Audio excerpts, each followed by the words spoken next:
Good afternoon. So next let us go for single phase induction motor by conducting no load test and block rotor test. So this is a circuit diagram.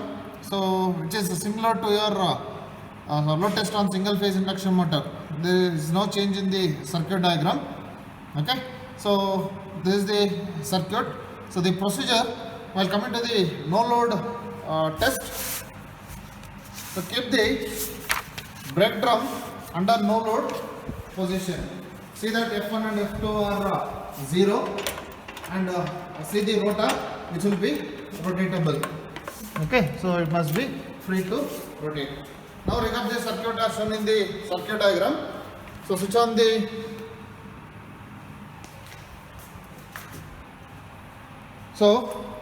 this is the mains. So input from AC supply will be given to the input of the auto transformer single phase.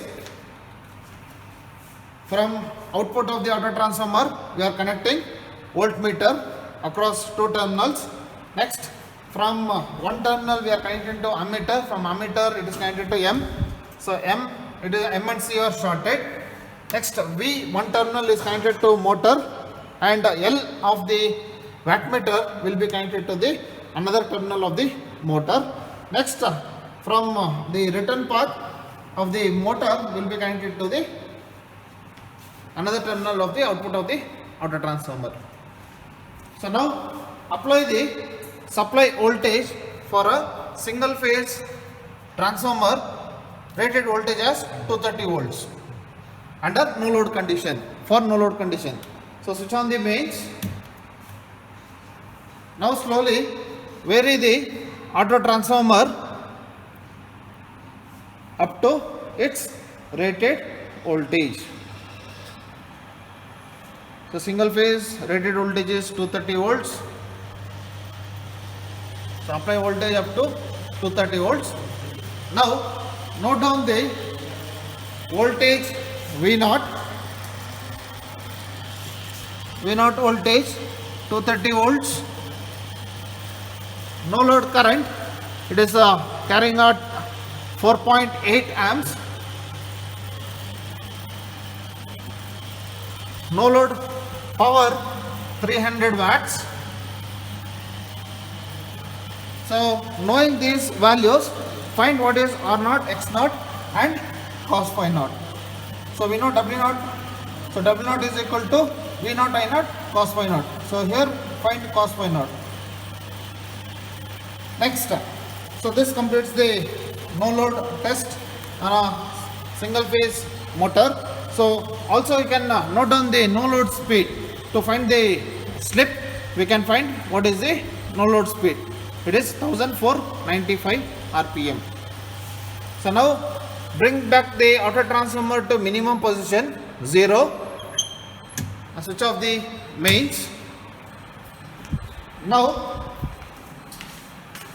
come to the motor side and apply the full load for block rotor test so that the rotor will not rotate.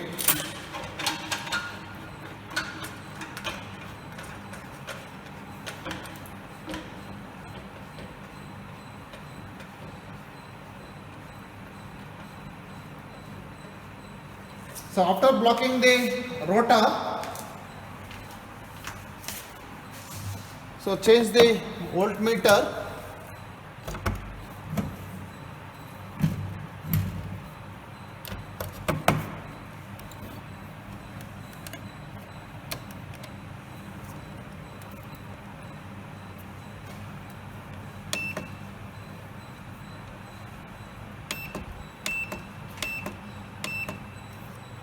So now check whether the auto transformer is minimum position or no for the block rotor test.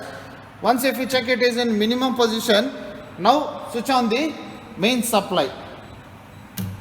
So once if you switch on the main supply, slowly you vary the auto transformer till its rated current. So rated current is 6.7 amps. So vary the auto transformer slowly so that the ammeter reads 6.7 amps. So once the current reaches to 6.7 amps. Note down the block rotor test values. So no load, sorry, VSC short circuit voltage 61 volts, short circuit current 6.7 amps. So short circuit power is 360 watts. Now with respect to this, calculate the resistance, reactance and impedance of the short circuit and respective circuit equivalent parameters. Thank you. And bring back the auto transformer to minimum position. Switch off the mains. Now release the load fully so that the rotor will free to rotate. Thank you.